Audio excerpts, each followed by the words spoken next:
Olá, boa noite. Boa noite a todos e a todas que estão entrando. Eu sou a Stephanie, sou da União Sagrada de Nosso Pai e da nossa CEIC. Hoje divido meu coração com duas casas amadas e que se fazem presente na minha vida. Hoje nós viemos aqui para conversar, para dialogar, para a gente bater um bate-papo legal sobre, então, um trechinho que está lá no nosso capítulo 8 do Evangelho segundo o Espiritismo, que é bem-aventurados os puros de coração, porque verão a Deus. Mas antes da gente começar o nosso momento de compreensão, de fala, de debate, eu gostaria de iniciar com uma prece. Peço que vocês então fechem os seus olhos e me acompanhem. Senhor, Pai amado de infinita bondade, que possamos então iniciar este trabalho, que a espiritualidade amiga esteja conosco, nos acompanhe, nos intuindo, que possamos compreender um pouquinho o que irá ser tratado aqui, que possamos refletir e buscar, na medida do possível, ir evoluindo, ir nos mudando, ir identificando essas sementinhas que existem dentro de nós e que a gente pode regar, plantar, cuidar, amar, para que aos poucos a gente possa ir se tornando mais puro de coração. Mestre amado, te agradeço a oportunidade de estar aqui hoje e sempre. Obrigada por tudo e que assim seja. Então, vamos dar início à nossa conversa e desde já, deixo abertos os comentários, que vocês possam interagir junto comigo, que vocês possam comentar, que a gente possa então criar essa rede de reflexões, certo? Então, eu falei que nós iríamos conversar um pouquinho sobre essa frase, que São Mateus nos traz, que está lá no Evangelho, no capítulo 8. Bem-aventurados os puros de coração, porque verão a Deus. A nossa reflexão de hoje, ela vai gerar em torno dessa frase, para a gente poder compreender um pouquinho sobre o que significa esse puros de coração e o que significa, então, ver a Deus, que a gente possa compreender, então, a gente vai esmiuçar, a gente vai tratar dela de várias formas. E aí eu começo questionando vocês. O que de fato será que é essa pureza? E o que nos levará a ver a Deus? O que será que seria isso, ver a Deus? Como eu posso vê-lo? Onde isso acontece? Então, onde que se desdobraria, essa pureza que nós tanto almejamos? E como se daria esse processo, essa interação com o Criador?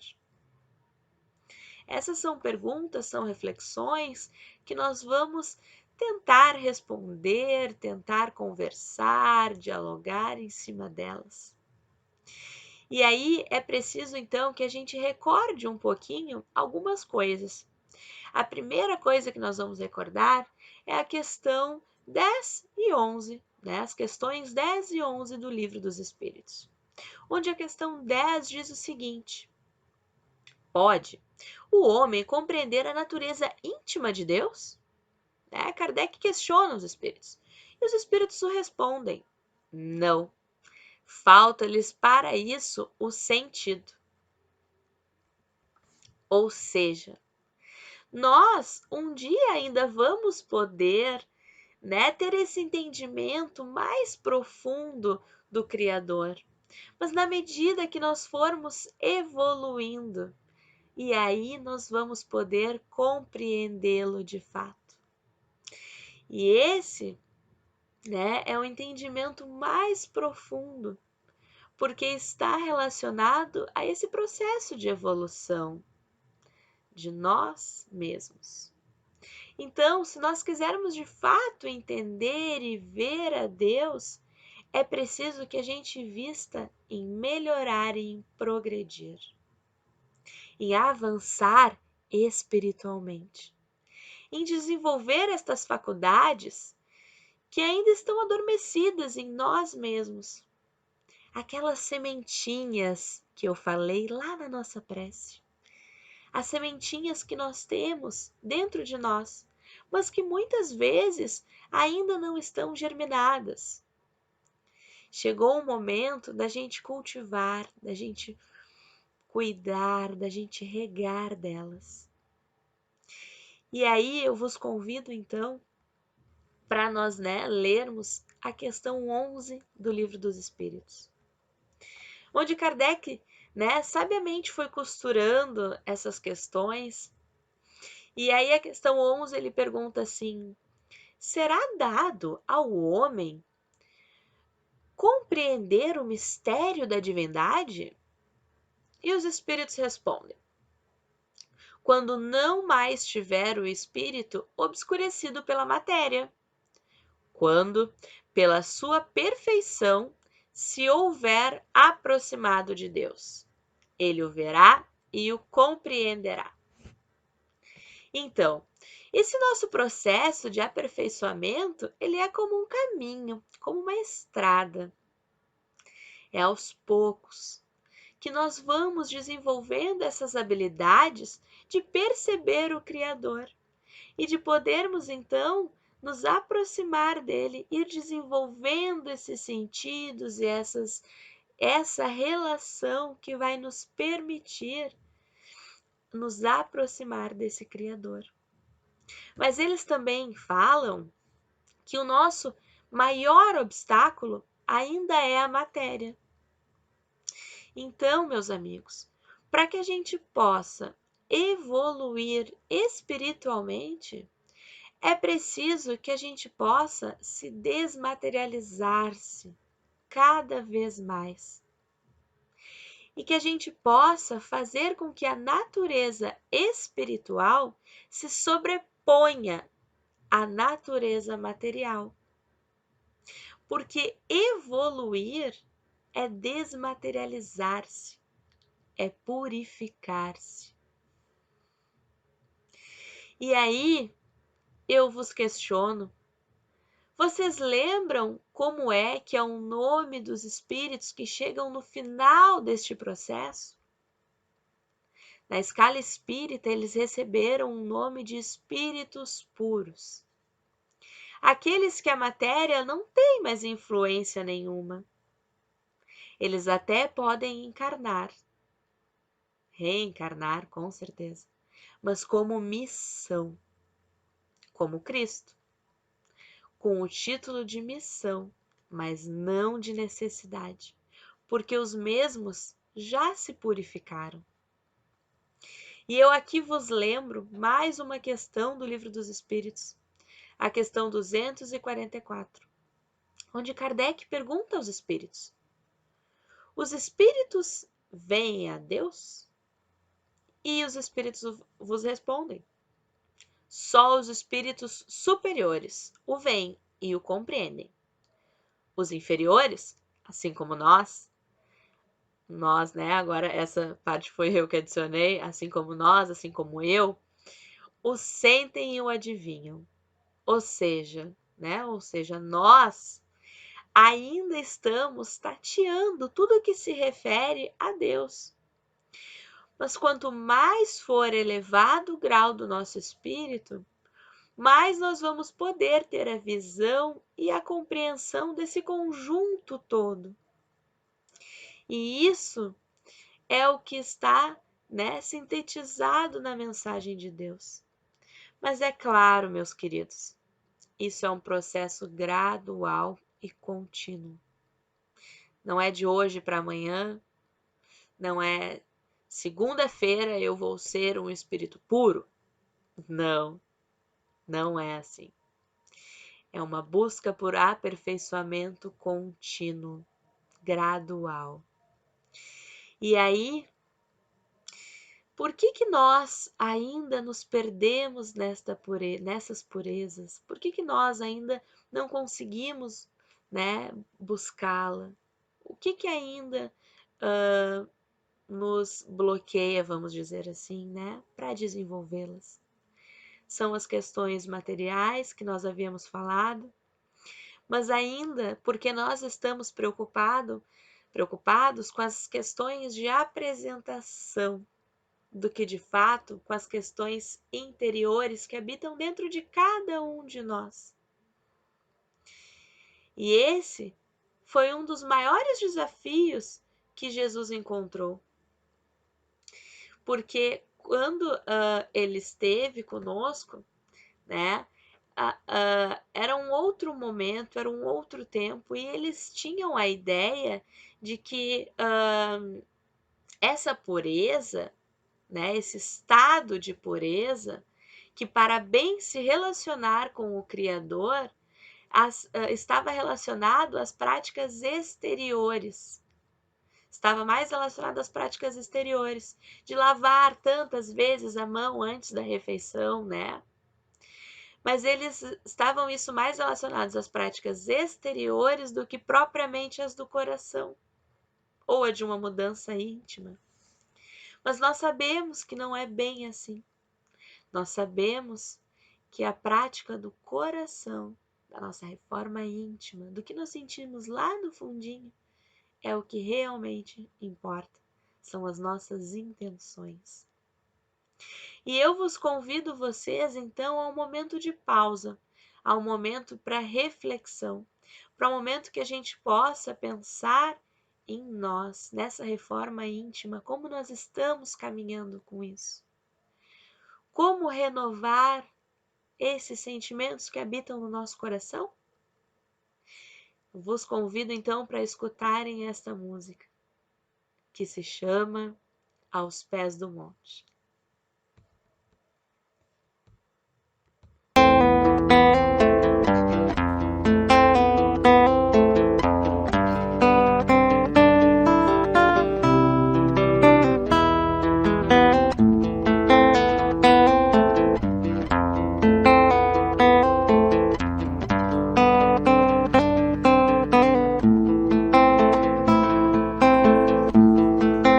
Um sentimento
certeza essa música nos trouxe grandes reflexões.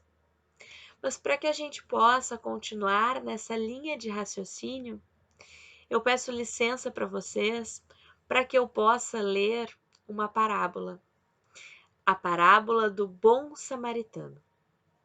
E ela diz assim: um homem descia de Jerusalém para Jericó, quando caiu nas mãos de um assaltante. Eles lhes tiraram as roupas, espancaram-no e se foram, deixando-o quase morto. Aconteceu estar descendo pela mesma entrada um sacerdote. Quando viu o homem, passou para o outro lado. E assim também um levita. Quando chegou ao lugar e o viu, passou para o outro lado. E assim, um samaritano, estando de viagem, chegou onde se estava o homem, e quando o viu, teve piedade dele. Aproximou-se, enfaixou-lhes as feridas, derramando vinho e óleo. Depois, colocou-o sobre o próprio animal, levou-o para uma hospedaria e cuidou dele.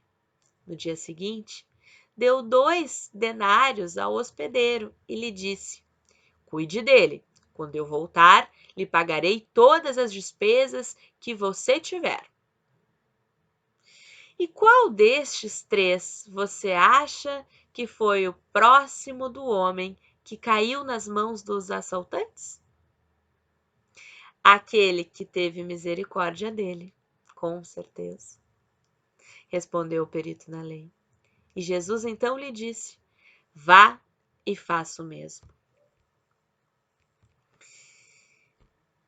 Então, meus amigos, o fato do sacerdote e do levita terem passado pelo outro lado não indica apenas indiferença, mas indica questões de pureza, porque eles voltavam de Jerusalém. Eles acabavam de exercer as suas práticas exteriores de religiosidade. Estavam então em um estado de pureza espiritual e não queriam o perder, Porque era necessário muitas práticas para poder alcançar esse estado de pureza.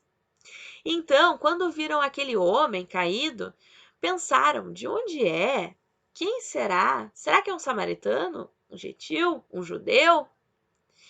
E então, não sabendo essas respostas, eles acharam melhor não ajudá-lo, Não, então,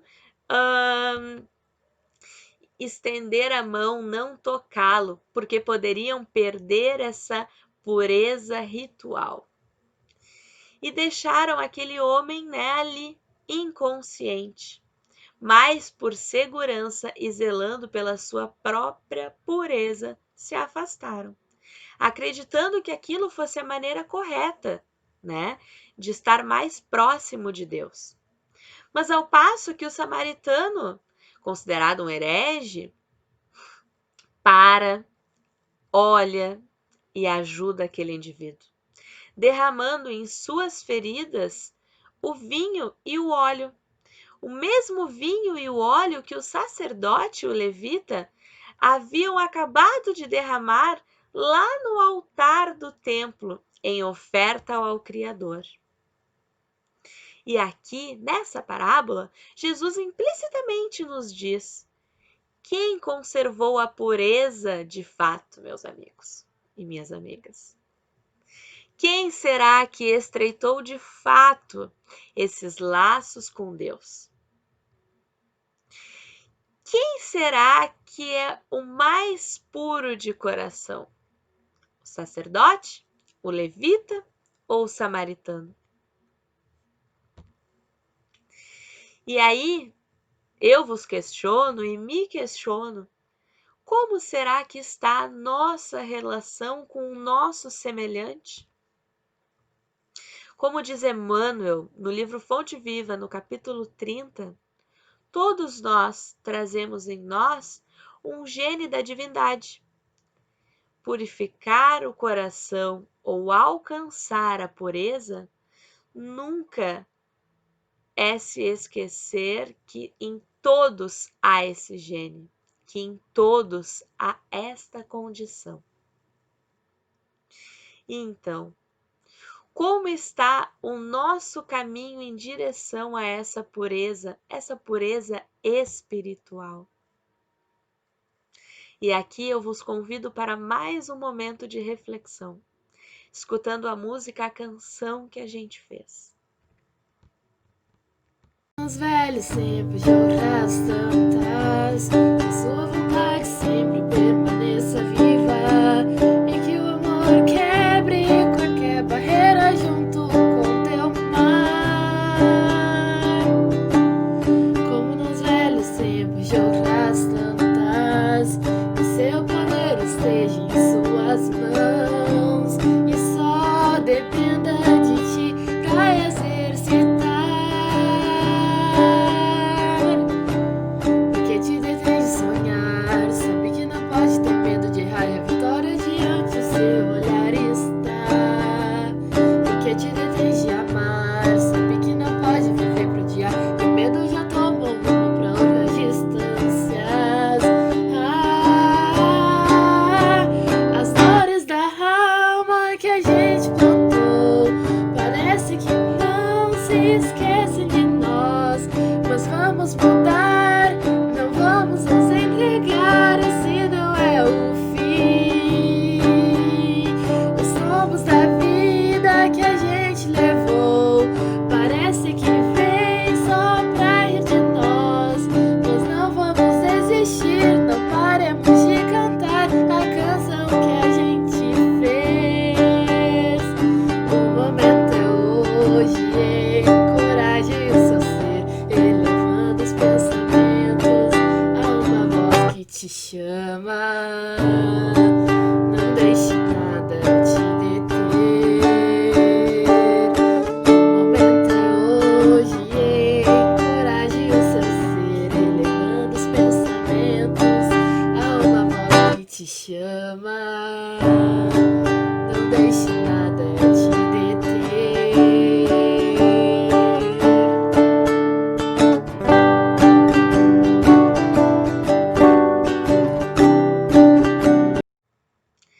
Linda música, né? Ela nos diz e nos traz que as dores da alma que a gente plantou parecem que não se esquecem de nós. Mas vamos mudar, não vamos nos entregar. Este não é o fim. Os tombos da vida que a gente levou parecem que vêm só para rir de nós. Mas não vamos desistir. Este é um trecho que tem nesta música que nós acabamos de escutar. E eu vos lembro, e me lembro também, que o momento é hoje, o momento é agora. Vamos elevar os nossos pensamentos? Vamos olhar àqueles que estão à nossa volta? Vamos procurar ver a Deus? E eu vos lembro, queridos e queridas, que a caminhada é gradual e contínua. Vamos buscar ser puros de coração para podermos ver a Deus? Eu espero que eu possa ter contribuído com essas reflexões dessa noite de hoje. Espero que a gente então, que fique essas sementinhas no nosso coração para que a gente possa pensar, para que a gente possa estar regando elas, dia após dia, nessa caminhada gradual. E eu vos convido então para encaminharmos para o encerramento dessa palestra com uma prece. De olhos fechados, então, vamos nos conectando com a espiritualidade amiga. Senhor, agradecemos por este momento, por estas reflexões, pela oportunidade de estarmos todos juntos, buscando nos melhorar a cada momento e a cada instante. Obrigada por não desistir de nós, por nos esperar sempre de braços abertos. Que possamos estar sempre em contato contigo. Que o nosso coração possa estar sempre te sentindo. Obrigada, Pai amado, por toda a oportunidade que nos destes. Agradecidos estamos. E que assim seja. Muito obrigada, meus queridos e queridas amigos, irmãos. Obrigada por este momento que foi ótimo, de muitas reflexões. Um beijo grande no coração de cada um e cada uma. Que a gente possa então ter uma excelente noite e que a gente possa pensar em tudo que foi conversado aqui hoje. Um beijão e até a próxima.